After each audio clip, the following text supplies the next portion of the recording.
நாளைக்கான வீடியோ தாங்க வந்திருக்கு. வீடியோ வந்து சூப்பரா இருந்துச்சு அப்படின்னு தாங்க சொல்லணும். நம்ம ரகுராமோட உயிர வந்து கடைசி நேரத்தில வந்து நம்ம தனம் இருக்காங்கல்ல, அவங்க தான் காப்பாத்திக்கிட்டு இருக்காங்க. அதெல்லாம் பார்க்குறோமா சேனல மட்டும் மறக்காம லைக் அண்ட் சப்ஸ்கிரைப் மட்டும் பண்ணிருங்க. ஃபர்ஸ்ட்டு எடுத்த உடனேயுமே வந்து கார்த்திய வந்து ஜாமீனெல்லாம் தர முடியாது. அவர தூக்கி ஜெயில்ல அடைங்க. ஆல்ரெடி வந்து இவர் இறந்து போனதா வந்து சொல்லி இவர் ஏமாத்தி ஜாமீன்ல இருந்தாரு. மறுபடியும் இப்படி ஒரு தப்பு பண்ணியிருக்காரு. அப்படி இருக்கும்போது இவருக்கெல்லாம் ஜாமீன் தர முடியாது அப்படின்னு சொல்லிட்டு வக்கீல்ட்ட சொல்லிடுறாங்க. வக்கீல் வந்து எவ்வளவோ போராடி பார்க்காங்க. கார்த்திக் வந்து ஜாமீன் வாங்கி கொடுத்துடணும்னு சொல்லிட்டு கடைசி வரைக்கும் வந்து ஜட்ஜு வந்து அதெல்லாம் கிடையாது, இவரை தூக்கி ஜெயிலில் அடைச்சாதான் சரி வரும் அப்படின்னு சொல்லிட்டு ஜெயிலில் தூக்கி அடைக்க சொல்லிடுறாங்க. சரின்னு சொல்லிட்டு போலீஸ்காரங்க எல்லாருமே வந்து அந்த இடத்துல வந்து கார்த்தியை கூட்டு போகிற மாதிரி தான் காட்டிக்கிட்டு இருக்காங்க.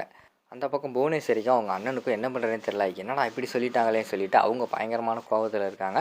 இந்த பக்கம் வந்து நம்ம கதிர் வந்து நின்றுக்கிட்டு இருக்காங்களே, அப்போ வந்து பக்கத்தில் வந்து கார்த்தி வராரு. வந்துட்டு டேய் என்னையவே வந்து நீ ஜெயிலுக்குள்ளே வந்து அனுப்பிட்டேல, இனிமேல் வந்து உங்கள் குடும்பம் சந்தோஷமாக இருக்காதுடா, அவங்க குடும்பத்தில் வந்து ஒரு உயிர் போக போகுது அப்படிங்கிற மாதிரி சொல்லிட்டு அந்த இடத்துல வந்து பல்ல கடிச்சிக்கிட்டே போகிற மாதிரி தான் காட்டிக்கிட்டு இருக்காங்க.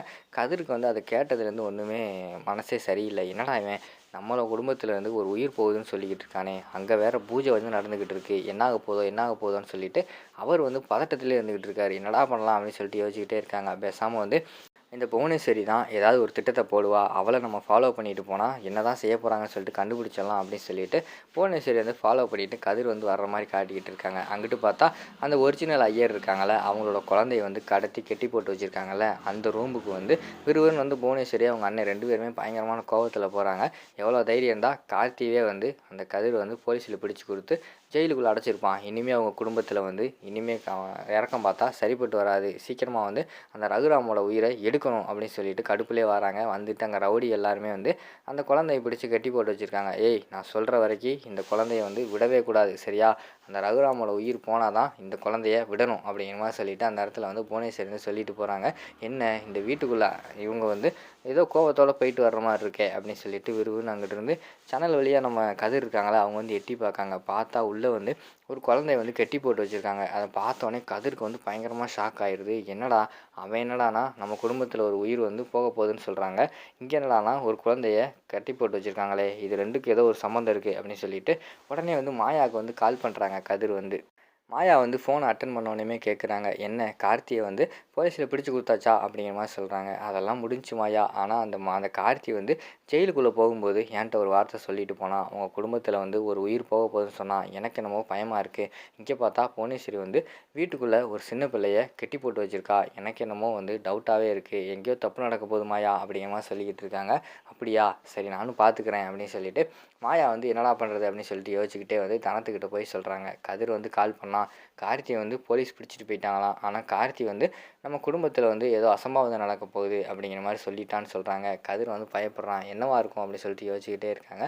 ஏய் மாயா என்ன நடக்க போகுது, நம்ம குடும்பத்தில் எல்லாருமே இங்கே தானே இருக்கோம், எல்லாருமே ஒன்றா தானே இருப்போம், இந்த பூஜையே வந்து நம்ம அப்பாக்காக தானே அப்படிங்கிற மாதிரி சொல்லிவிட்டு அந்த இடத்துல தனம் வந்து சொல்கிறாங்க. மாயா வந்து சொல்கிறாங்க, அதான் எனக்கு டவுட்டாக இருக்குது, இந்த பூஜையே வந்து நம்ம வந்து பெரியப்பாக்காக தான் பண்ணிக்கிட்டு இருக்கோம், நம்ம பெரியப்பாவுக்கு எதுவும் ஆயிடக்கூடாது, அதை தான் நம்ம வந்து ஃபஸ்ட்டு பார்க்கணும் அப்படின்னு சொல்லிட்டு மாயா வந்து சொல்கிறாங்க. எங்கள் அப்பாவுக்கு ஒன்றுனா நான் சும்மா இருக்க மாட்டேன் அப்படின்னு சொல்லிட்டு அந்த இடத்துல தனம் வந்து சொல்லிக்கிட்டு இருக்காங்க. அங்கிட்டு பார்த்தா ஐயர் வந்து சரி நேரமாச்சு வாங்க பூஜையை முடிச்சு விட்ருவோம், ரெண்டாவது பூஜையை அப்படிங்கிற மாதிரி சொல்லிட்டு கூப்பிடுறாங்க. சரின்னு சொல்லிட்டு தனத்தை வந்து அந்த முக்காடு போட்டு கூப்பிட்டு வராங்க. அந்த நேரத்தில் பார்த்துக்கிட்டோம்னா டக்குன்னு இவங்க இருக்காங்கல்ல, அந்த ஐயர் வந்து புகையை போட்டுடுறாங்க. புகையை போட்டவொடனே நம்ம ரகுராமுக்கு வந்து கண் எரிய ஆரம்பிச்சிருது. அப்படியே கண்ணை தொடச்சிக்கிட்டே இருக்காங்க. அந்த கேப்பில் வந்து நம்ம தனம் வந்து பக்கத்தில் வந்து உட்காந்துக்கிட்டு பூஜையெல்லாம் பண்ண ஆரம்பிச்சிடுறாங்க. புகை அதிகமாக வர்றதுனால ரகுராம் தானே அந்த அக்னி இருக்குல்ல, அது பக்கத்தில் உட்காந்துருக்காங்க. அவருக்கு வந்து கண்ணே தெரியலை. அவர் வந்து ஏதோ சும்மா அப்படியே பார்த்துக்கிட்டே பூஜை வந்து பண்ணிக்கிட்டு இருக்காரு.